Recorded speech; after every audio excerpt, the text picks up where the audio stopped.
بسم الله الرحمن الرحيم كلنتو waxaan wanaagsan saaxiibada igu xiran ee qiimaha badan sharaf iyo karaama ayaan idin haya follow gareeya share gareeya dhamaanba kan kilibkan waxa uu hadla rabaa ninkan siyaasi miya ninka ma garanayo aniga oday dhaqan miya ma garanayo wuxuu yahay wuxuu u dooday wuxuu u kaloolay ma garanayo ibeesho u doodo kulli laakiin anigu shakhsiyadiisa aan haystaa ninkan wuxuu leeyahay saddex umarna waa ka dhashay kaboolo waa ka dhashay makanan waa ka dhashay aniga ma ka hadlayo meesha ka dhashay laakiin hadal waxa jiro uu leeyahay markii saddex umarna la dhahayo waxa curud noo ah ciise waxa curud noo ah waxa ku xigo maadle waxa yaraanka noo ah eeylo eeylo oo ka hadlaya waa marka eeylo oo ka hadlaya inaan ku faansiyo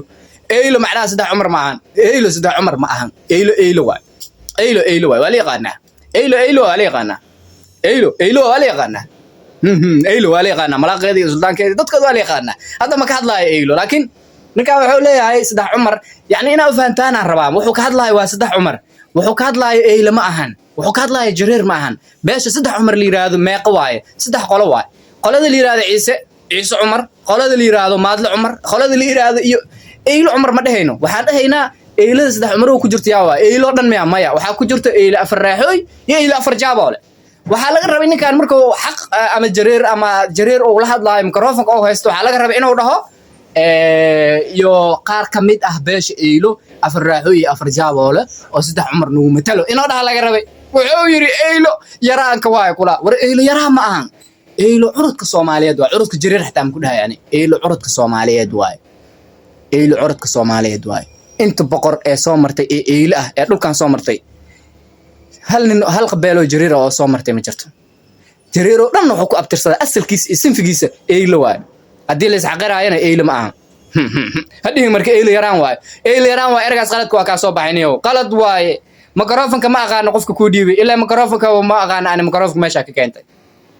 dad badan oo microphone sida loo qabsado anaga ugu horeyn oo ognahay sida microphone loo wada waxay iska leeyihiin eeylo yaraan waay eeylo yaraan ma ahan tug beena sheegtay jareerna kuwaas ma ka yeelayso Soomaalina kuwaas ma ka aqbalayso war eeylo curudka Soomaaliyeed waay eeylo curudka Soomaaliyeed waay eeylo curudka Soomaaliyeed waay jareer waay waxas adaa dhahoys adaa ku taala odayo hadaa siyaasad waa kula haynaa niyow ya hadaa maxaa odo dhaqantaana odo dhaqan waa kula haynaa eeylaha u gafin kuwaas oo saddex umaro ku jiro eeylo ma aha afar raaxo afar jaabool waa hadaa ku qanacsan yihiin ku jiraan saddex umarkooda hadaa ku qanacsan eeylo dhinacooda ka raacano annaga eeylo diid labadaas aan ka hadalnaa niyo hada eeylo taa adeeg ku anficay hadii eeylo diitan adeeg ku anficay annaga eeylo diidan ka hadloynaa naga jooji waxaad nagu soo abuse gareysayso microphone-nada jareer weyne loo hadlaayo markaa ka hadlaysaan xuquuqda jareer weyne u hadla xuquuqda beelaha kala qaybinina war ninkaan oo kala ku jiro ninkaan muxuu yahay siyaasi miya aqoon-yahan miya war dadkaan oo kale waa dadka kala geynaayo beelaha jareer weyne nimiyo war jareer ha u dhiibina waxaan oo kale microphone oo beelaha jareer weyne kala geynaayo hadday hadlaayaan microphone-ka sida loo hadlaha u hadlaano beelaha jareer yeynan u gafin yeynan kala qaybanin haddii jareer hal kala qaybi leeyahay nimiyo nin walba kabtiisa fuulay aqay أنا قلدنا أنا ضد الخلطة مني وينك إيلانا أنا ضد الخلطة مني إيلانا ما الخلطة ما الخلطة إسكيل عليه وكاد عاد أشاس أمام داس وكاد عادي معاوستاس وكاد عادي إيلا يرانك وألقوا مغلي مركلي إيلا يرانك كو يرانك الشك إيلا ما هو أكتي شك هذا إيه كون عن إيه كون عسنا هذا إنه أنا قصدي عمرهم كون عسنين أنا